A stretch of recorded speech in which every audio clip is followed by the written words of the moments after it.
5 to 6, but 5 to chapter 10 on NMR. That's because of the lab. We need to get that in quickly, and it's not a problem to move it. So it's going to be 10 and not 6. We'll come back to 6 after we cover 10. But we're still talking about stereochemistry. And remember, this chapter was all about this business of the asymmetric carbon, which is the most common chiral center.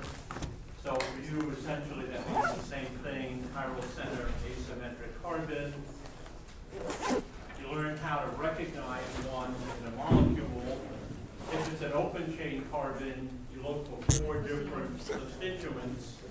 If it's a carbon in a ring, you look for 2 different substituents coming out of the ring, and then for the ring itself, chapter 10 we're skipping for today. Bisecting the ring to see if the 2 halves are different, in which case that is an asymmetric We're carbon. skipping to chapter 10 and then going back, I think. The consequences of a molecule having an asymmetric carbon are, first of all, the simplest case is 1 asymmetric carbon. If a molecule has 1 asymmetric carbon, then there are 2 stereoisomers possible.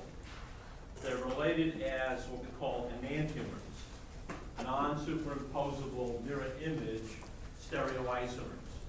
It's a very subtle difference that only shows up in an asymmetric environment, like a biological system, or as you'll see in a moment, if you study the molecule using plain polarized light in a polarimeter, which is a main tool that's used in biochemistry in particular for studying chiral molecules. And they are a part of, again, biological chemistry. All of the amino acids, for instance, are chiral. All of the carbohydrates are chiral. Most biomolecules are chiral. But again, if it's just 1 asymmetric carbon, it's pretty easy. You have a so-called R isomer and a so-called capital S isomer. And I went through the rules, at least for simplistic examples, for how that works. It is just a set of rules, and you understand why it's necessary. Just like cis and trans, geometric stereoisomers need to be distinguished by name. So do these asymmetric carbon stereoisomers. Now, if you have more than 1 asymmetric carbon, then it gets more complicated. So, for instance,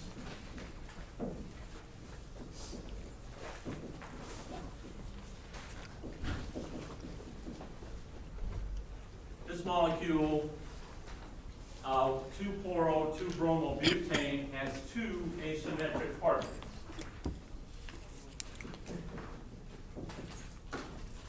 Those 2 right there. And that means that there are 2 to the n stereoisomers where n is the number of asymmetric carbons. So 2 squared is 4.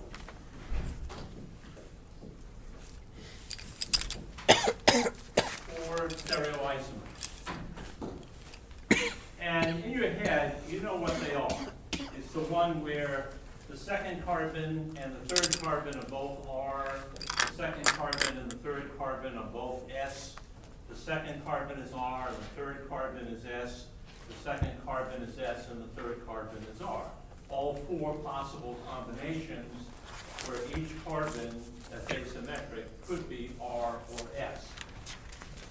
Now, how do you draw those if you had to? Well, it's difficult because the stereo drawings that you use for 1 asymmetric carbon become a big burden if you have more than 1 in terms of where everything is in 3-dimensional space. You have to be a pretty good artist to be able to draw compounds that have more than 1 asymmetric carbon using these stereo drawings. There is an alternative. used mainly by biochemists.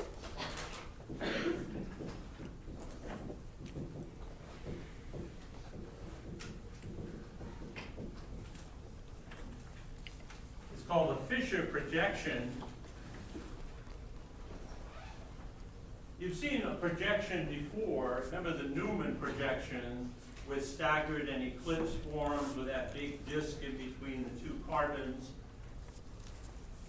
Chemists use projections a lot because that's how you can picture three-dimensional objects in a two-dimensional picture. A projection is a shadow. So if I held my hand up, which is a three-dimensional object, and we had a light on it and you saw the shadow on the board, that would be a two-dimensional projection of this three-dimensional image. And you wouldn't really know whether that was my right hand or my left hand, because it could be this projection or this projection. You'd have to have some information to fill in that third dimension. With a Fisher projection, it's very simple.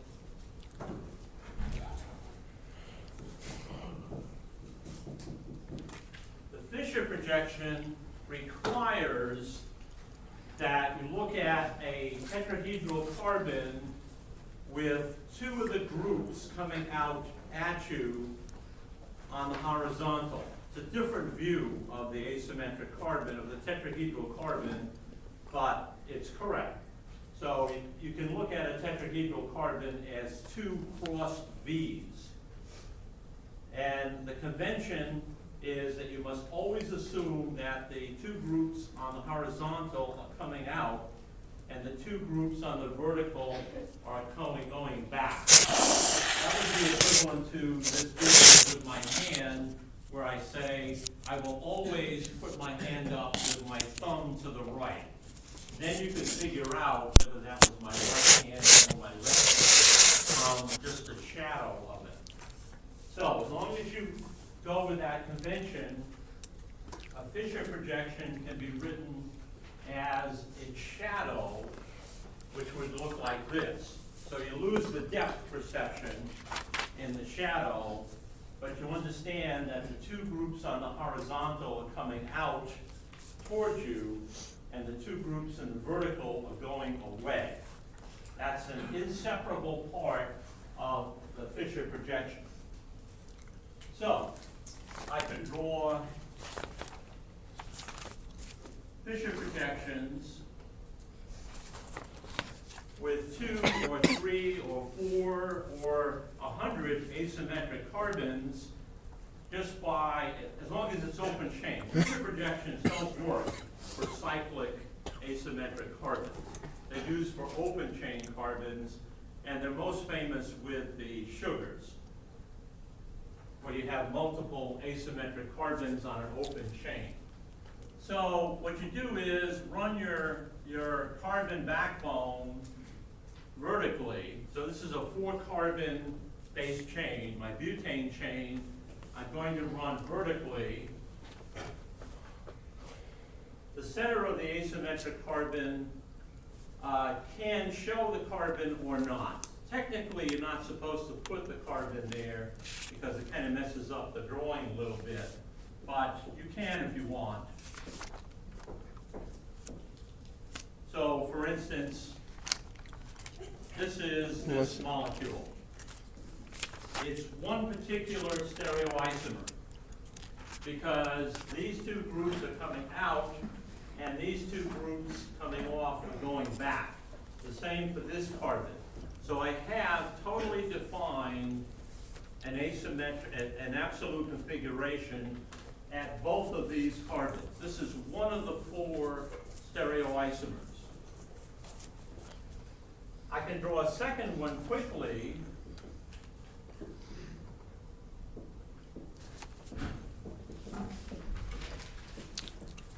Simply by reversing everything that's on the horizontal. So the mirror image of a Fisher projection is generated by just switching what's on the horizontal. Do not change anything on the vertical. So that's a pair of mirror image, non-superimposable stereoisomers. This is a pair of enantiomers.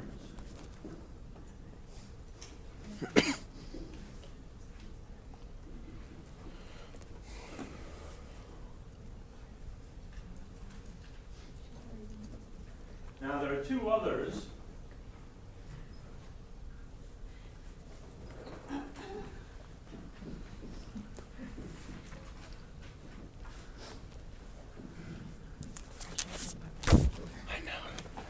So I simply have to draw a third one that's not a duplicate of the other two. And I'm really done because I can draw the mirror image of this one quickly.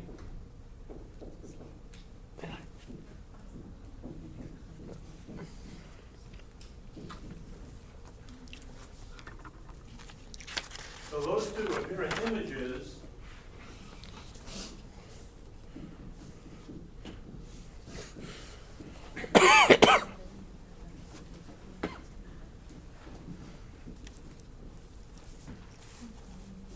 And since they're mirror image stereoisomers, we call them enantiomers. So you have two pairs of enantiomers. A pair of enantiomers, again, would have exactly the same physical and chemical properties unless the environment was asymmetric. Then they would be different. So you have two compounds that are most of the time identical, that pair of enantiomers, and then you have a different pair of enantiomers which have that same subtle similarity. But any member of the left-hand pair is not a mirror image of any member of the right-hand pair. So 1 and 3, for instance, are not related as mirror images. They're diastereomers. So 1 has a different melting point, for instance, than 3. 1 has a different melting point than 4, and vice versa. So 4 stereoisomers that break out into 2 pairs of enantiomers, and the rest of the relationships are diastereomeric. So under conventional conditions, these 4 stereoisomers would appear to be 2 different compounds, not 4. Under asymmetric conditions, you would see 4 different compounds. Now what about R and S? Well, that's pretty easy also. It has to be done separately for each asymmetric carbon. If we focus on this one here, remember, you're supposed to assign priorities and then position it with the smallest group away from you. That's difficult with a Fisher projection. What I suggest you do with a Fisher projection is, first of all, assign the priorities. For this carbon, let me draw this over again.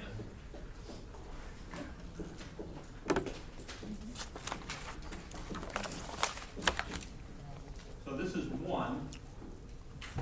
This whole thing right here is one substituent, one of the 4 substituents on that asymmetric carbon.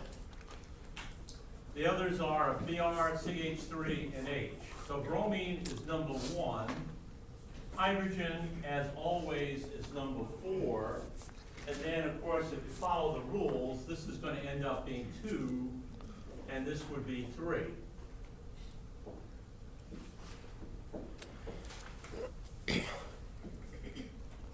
So you take the time to draw it separately with just the numbers. So I'm only looking at that asymmetric carbon, and it doesn't really matter what 2 is, except that is the second priority group in the RS rules. Now, once you do that, the focus should go on where number 4 is. Yes?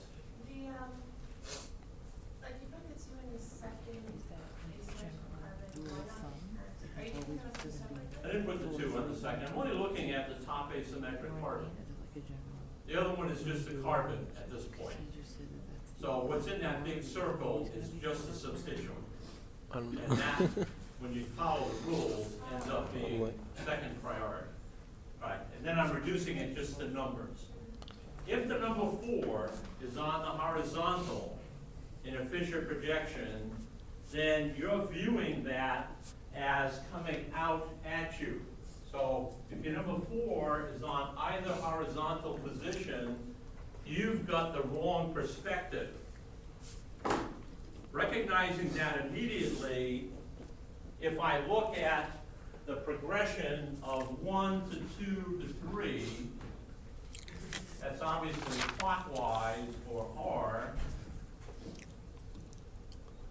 I know to reverse that, because we all know that having the wrong perspective gives you the opposite orientation. So looking at 1, 2, and 3 in the flat of the board would look like R, but I know that it's S because number 4 is on the horizontal. If number 4 is on a vertical position, then it reads correctly in the flat of the board, 1 to 2 to 3. So again, this is a simple thing where, first of all, you assign the priorities correctly.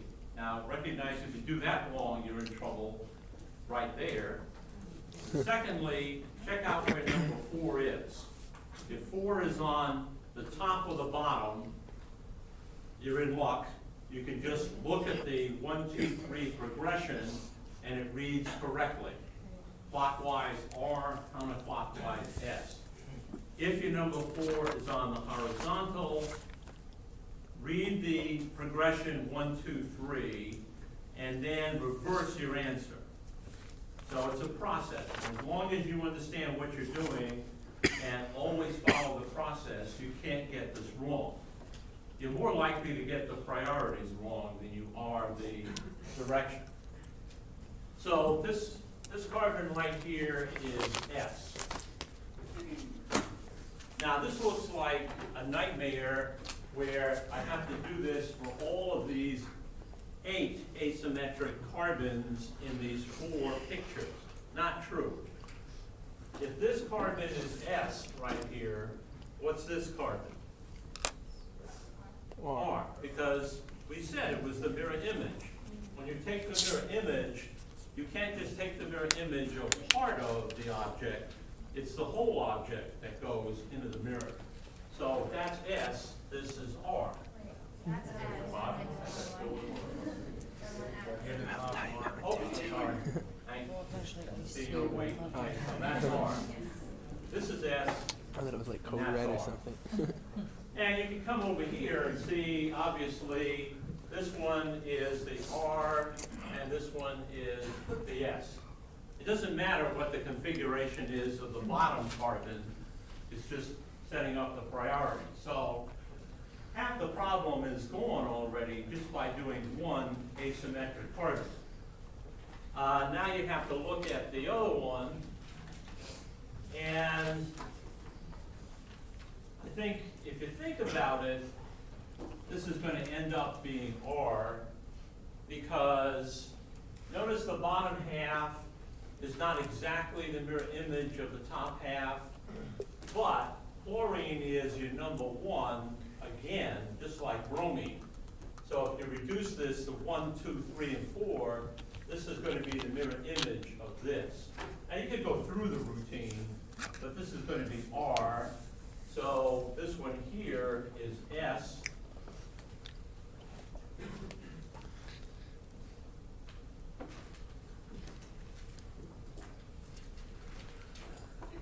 So they're all done.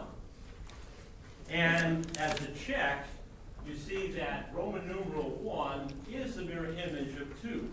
The mirror image of SR is RS. And on the right, 3 is the mirror image of 4, because the mirror image of SS is RR. Yes? I'm confused with the R and S. If it's counterclockwise, but the fourth part is involved in the R. Well, it always was S. You were just looking at it backwards. Right? Is this clockwise or not?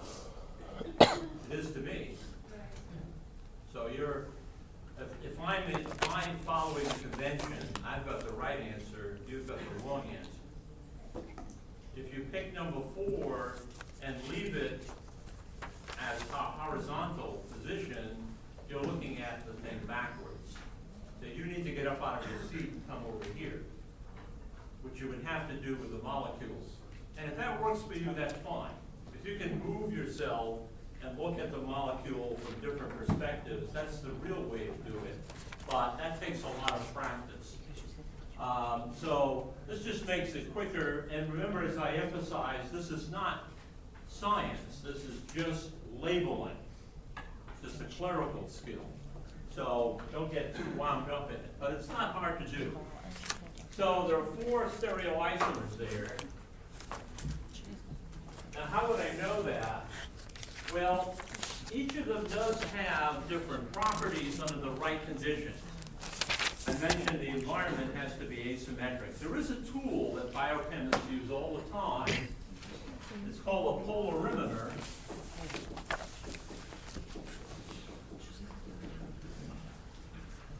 And it takes advantage of the fact that a form of light.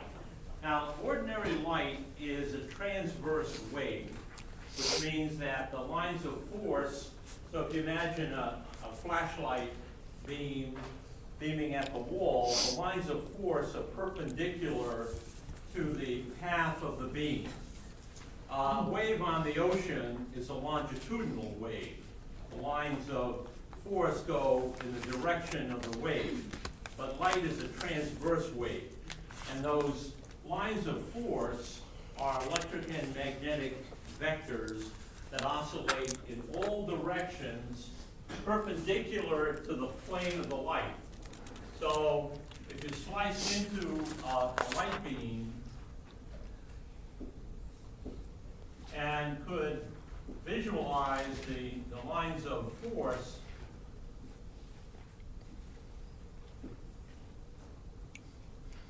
which are electric and magnetic vectors. Now you know that electricity and magnetism are one and the same thing. So these are all electromagnetic vectors, but they're perpendicular and they're randomly oriented in all directions. So there's no coherence, as we say. It's all random. If you take ordinary light and you pass it through a special type of lens called a Polaroid lens, and you're familiar with Polaroid, it's a mineral, and you're most familiar with it in sunglasses. Polaroid sunglasses have a Polaroid mineral coating on them. Polaroid has the ability to take that beam of ordinary light and it filters out all of the electromagnetic lines of force or energy except those that oscillate in one direction.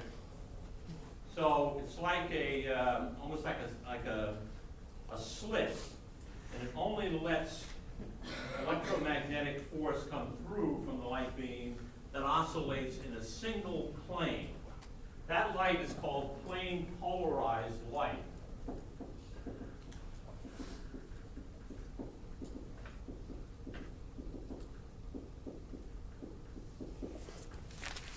And that's why a good pair of Polaroid sunglasses is completely black.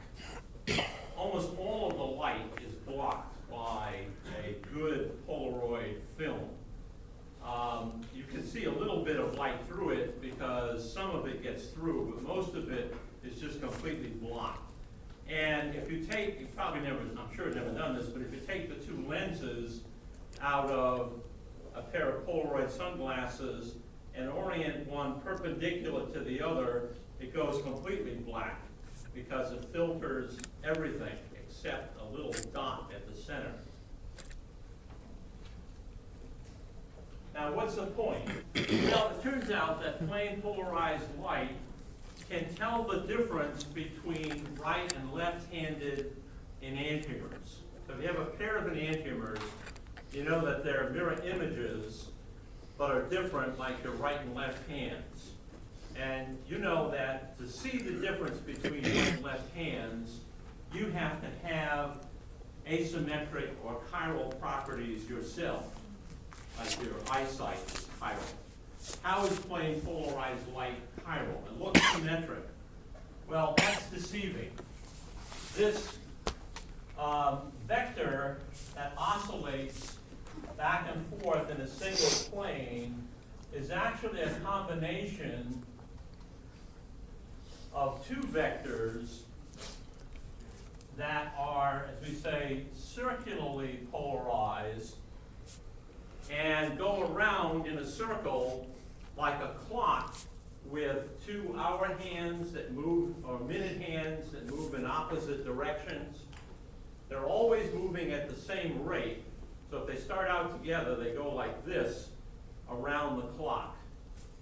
A vector is a quantity that has a magnitude and a direction. If you take the sum of these two vectors, this right here sums to this vector. As they rotate away from one another, that vector just gets shorter and shorter.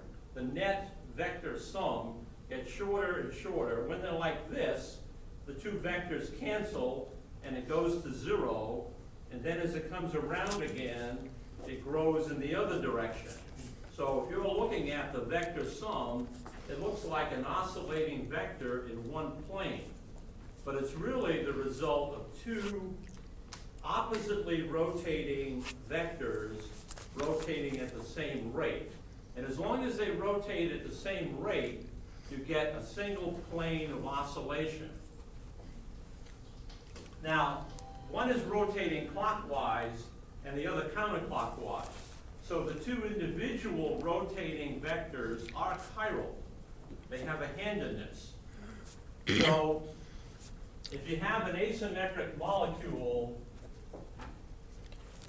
or a chiral molecule, let's say number 1 in here. I erased it, but let's say number 3 because we're looking at it there. The stereoisomer 3, you put that single one in the light path. Now, these two beams hit the molecule, and what happens when light strikes a molecule is that it momentarily slows down, and then after it leaves the molecule, it goes back to the speed of light again. So what happens is these two vectors interact with this molecule right-handed to right-handed and left-handed to right-handed. That's a different interaction. So one of the vectors slows down relative to the other, so the other one moves ahead of it, and then after the light leaves the molecule, they pick up again, rotating in the same way, but the net vector polarization has rotated. So again, if they move at the same rate, the vector is oscillating like this. If one momentarily slows down, it tilts that whole vector sum so that the plane of oscillation is still plane polarized, but it's shifted like this. So chiral molecules shift the plane of plane polarized light. So what you do in a polarimeter is you make note of where the plane is to begin with, you let it pass through your chiral molecules, and then you measure where the plane is after it goes through your solution of molecules. And that's called the rotation of plane polarized light. So if it goes into your molecule, and here's your molecule right here, actually a lot of them. This is a sample tube. It's got windows at both ends, glass windows at both ends, and your solution, let's say it's in water, is in the tube. Water is not a chiral substance. Say a symmetrical substance has the same effect on both rotating beams. A symmetrical water molecule is like a mitten, and it doesn't interact differently with either vector. So whatever it does to one vector, it does to the other. So the plane of polarization always stays on track. It's when you have a chiral molecule in there that interacts more with one circular component than the other that the plane gets tilted. So your plane of polarization, let's say it starts out like this. After it goes through the chiral substance in the solution, it might look like that. It's still plane polarized, but relative to the original plane of polarization, there's been a rotation. Now, that rotation depends on what chiral molecule is in here. But it also depends on how many molecules you have in the light path, how long the tube, which is a factor of how long the tube is. So there is a quantity that's standardized called specific rotation. You have to get everything, all the variables under control so that everybody can speak the same language.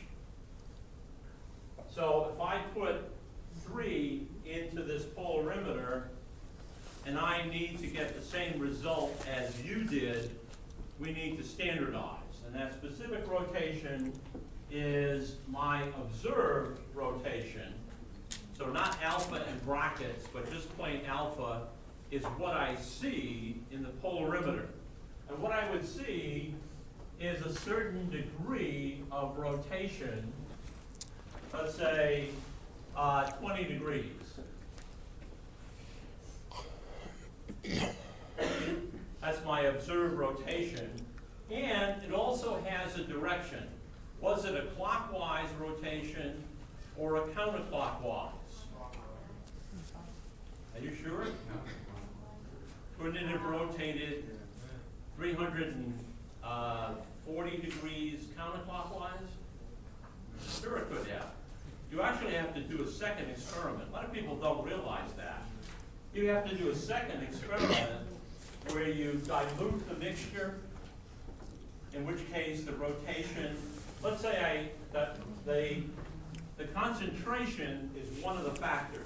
If I double the number of molecules in the light path, I should get double the rotation.